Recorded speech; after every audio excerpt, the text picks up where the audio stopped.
വയനാട് മുണ്ടക്കയിലെ ഉരുൾപൊട്ടലാണിത്.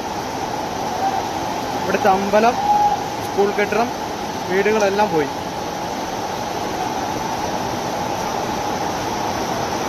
പ്രിയപ്പെട്ട പ്രേക്ഷകരെ, ഇപ്പോൾ നിങ്ങൾക്ക് കാണാൻ കഴിയുന്നത് ഇത് ഇന്നലെ ആ പ്രദേശത്തിന്റെ അവസ്ഥ എന്തായിരുന്നു, ഇന്നെങ്ങനെയായിരുന്നു പ്രേക്ഷകർക്ക് കാണാം. ഒരു ഭാഗത്ത് ഇന്നലെ ആ സൈഡിലൂടെ പുഴ ഒഴുകുന്നത് പ്രേക്ഷകർക്ക് കാണാം. തൊട്ട് സമീപത്തായ ആ സ്കൂളുണ്ട്. ആ സ്കൂളാണ് ഇപ്പോൾ തകർന്ന് തരിപ്പണമായിരിക്കുന്നത്. GVHSS വെള്ളാർമല. ഇന്നലെ അങ്ങനെയായിരുന്നു ആ സ്കൂളെങ്കിൽ ഇന്ന് നോക്കൂ, ആ പുഴ കരയിലേക്ക് അടിച്ചു കയറി, ആ സ്കൂൾ ഗ്രൗണ്ടിലേക്ക് അടിച്ചു കയറി സ്കൂളിനെ അപ്പാടെ തകർത്ത് എറിഞ്ഞിട്ടുണ്ട്. ആ ദൃശ്യങ്ങൾ ഇപ്പോൾ പ്രേക്ഷകർക്ക് കാണാം.